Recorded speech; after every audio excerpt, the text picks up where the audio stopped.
Cable کا کاروبار کرنا کیسا ہے؟ دیکھیں ایک شرعی اصول یاد رکھیے گا کہ شرعی اصول ہے الامور بمقاصدہا، امور اپنے مقاصد کے ساتھ ہیں۔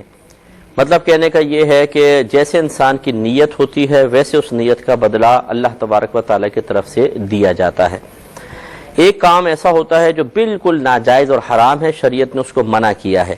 یہ چاہے آپ اچھی نیت سے بھی کریں تو یہ منع ہوگا۔ جیسے شراب ہے، مثال کے طور پہ شراب پینا منع ہے۔ اب کوئی بولے جی میں شراب ویسی بس پی رہا ہوں، کوئی گناہ کا ارادہ نہیں ہے، اچھی نیت کے ساتھ، معاذ اللہ ثم معاذ اللہ کوئی اگر جاہل یہ کہہ دے کہ جی میں تو بس اللہ کے لیے پی رہا ہوں، معاذ اللہ ثم معاذ اللہ، تو یہ تو کفر بھی ہو جائے گا، اور یہ نیت کے اچھا کرنے سے کوئی بدل نہیں جاتا۔ لیکن ایسے امور کہ جن میں جوازی پہلو بھی ہو سکتے ہیں اور ناجائز کے پہلو بھی ہو سکتے ہیں، ان میں انسان کے قصد و ارادے سے احکام بدلتے ہیں۔ اگر اب اس میں جواب واضح ہے کہ کیبل کے معاملے میں اگر ایسے کوئی چینلز ہیں جن میں آتی ہی فحش چیز ہے اور خراب چیز ہے، اس میں کیبل آپریٹر کیا اچھی نیت کرے گا کسی کو لائن دیتے ہوئے، کسی کو وہ چینل کسی کو آن کرتے ہوئے، تو وہ تو منع ہی ہوگا۔ لیکن اگر کوئی ایسے پروگرام ہیں جن میں اچھے پہلو بھی ہیں برے پہلو بھی ہیں، تو ان کے اندر اور جس میں اچھے پہلو ہیں تو ٹھیک ہے،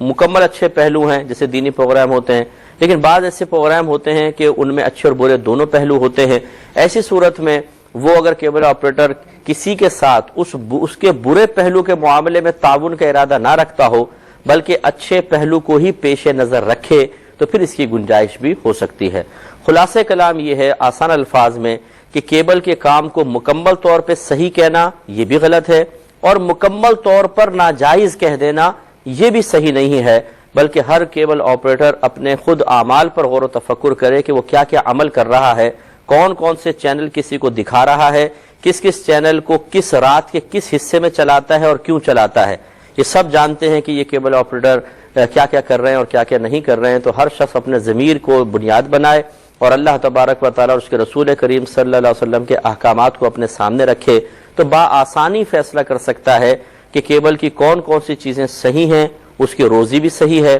کون کون سی چیزیں صحیح نہیں ہیں، ان سے جو روزی آ رہی ہے وہ کسب خبیث ہے جس کو بغیر ثواب کی نیت کے صدقہ کرنا لازم ہے اور اس پر توبہ کرنا بھی واجب ہے۔ اگر ایسے امور سے ہٹ سکتا ہو تو بہت اچھی بات ہے، ہٹے، اور اگر کوئی شخص کر رہا ہے تو وہ بہرحال اللہ کی بارگاہ میں اس کو توبہ کرنا واجب ہے، وہ توبہ کرے۔